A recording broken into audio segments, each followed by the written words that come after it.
અમુક લોકોના હાથમાં જે હોય છે ને એ નથી કરી શકતા. હાથમાં નથી એ તો નથી થવાનું ખબર છે, ઈશ્વરના હાથમાં છે. પણ અમુક વસ્તુ સુધરી શકે છે એવી વસ્તુ આપણા હાથમાં છે. જે ઈશ્વરને નથી ગમતી ને તમે જે કરી રહ્યા છો, વારી જતા દિલને હું તો વારી શક્યો નથી. અને કેમ એ જો ગુરુજીના વારણા લીધા હોય, શાસ્ત્રોના વારણા લીધા હોય તો બધું શક્ય બને. મિલે કોઈ એસો સંત ફકીર પહોંચા દે ભવ દરિયા કે તીર. એ શબ્દ બોલાવે છે, જોખમ ભર્યો આ જહાજ હમારો. આ જહાજ એટલે આ શરીર કેટલાય જોખમોથી ભરેલો છે. જરૂરથી વધુ વજન હોય ને અને પાણીમાં તરવા માંગે તો તરે નહીં, ડૂબી જાય. પણ એને હલકું કરે કોણ? એ વજન ઉતારે કોણ? એ કોઈ લાયક સદગુરુ.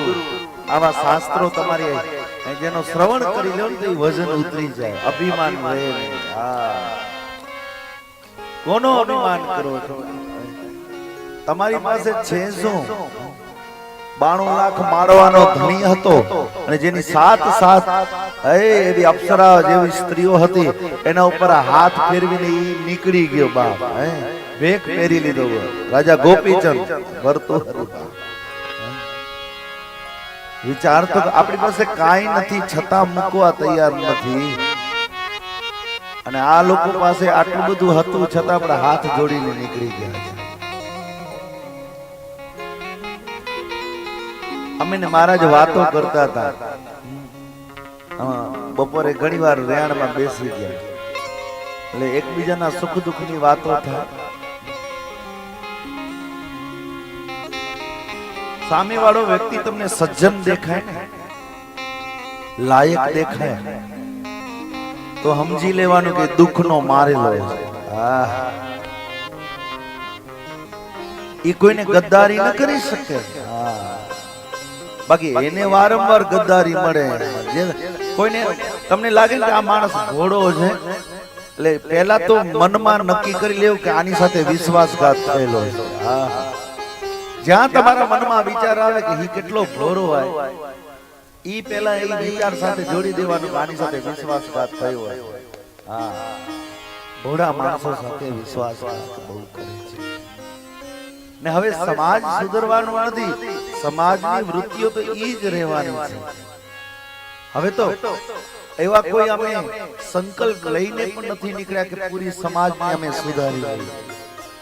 આ તો કર્મના બંધનમાં પડી પડીને કથાઓ કરતા કરતા પોતાને સુધારી લઈએ ને. આદત બુરી સુધાર લો બસ હો ગયા ભજન. પોતાને સુધારી લઈએ. બાકી કોને કહું દિલડાની વાતો, નથી રેવાતું હવે, નથી રેવાતું. બરાબર સાંભળો છે. આવા દિલના દર્દ કોઈ દર્દી દિલ જાણે. આ દિલના દર્દ દિલના દર્દ કોઈ દર્દી દિલ જાણે.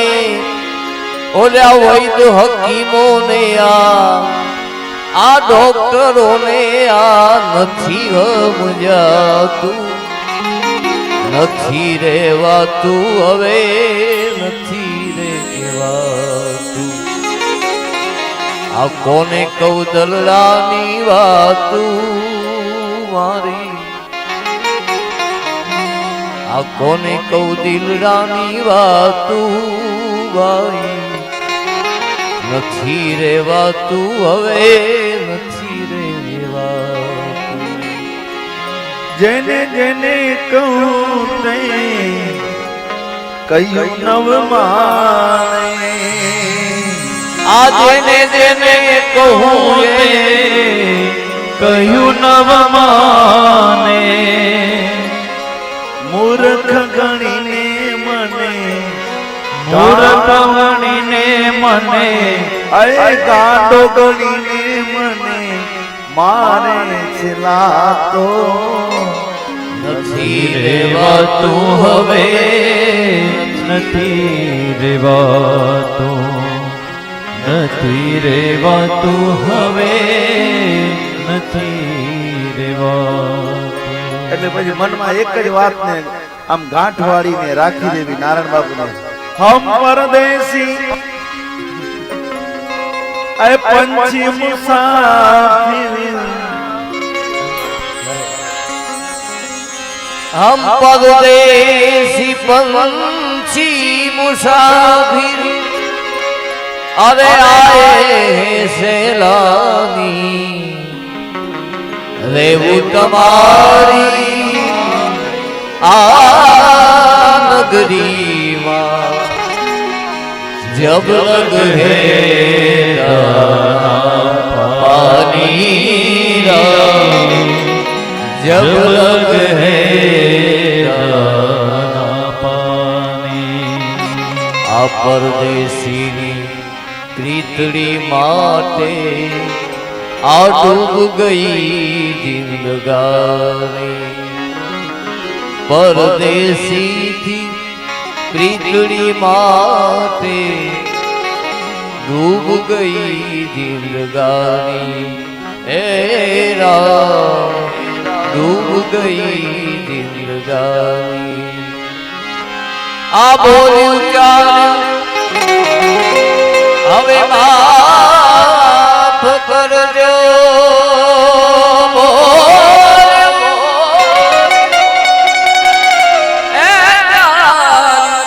હવે માફ કરજો અને રખના મહેરબાની,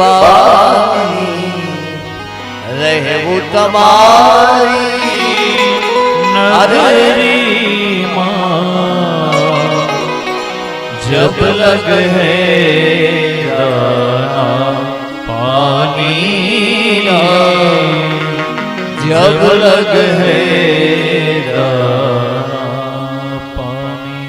આ તો ઈશ્વરને કહેવાનું જ્યાં સુધી દાણા પાણી છે આ જગતને સુધારવાના કોઈ અમે સંકલ્પ લઈને ઘરેથી નથી નીકળ્યા. આ તો અમારું ભજન થઈ જાય એવું તો નક્કી કરીએ અને પછી શાસ્ત્રના વચનો છે સમાજ આગળ મૂકી તો શકીએ અને સમાજમાં લાયકાત હશે અને એનાથી આ શાસ્ત્રના વચનનો ભાર ઉપડે અને ઘરે જો ઉપાડી ગયો તો સમજો એ બેડો પાર થઈ ગયો.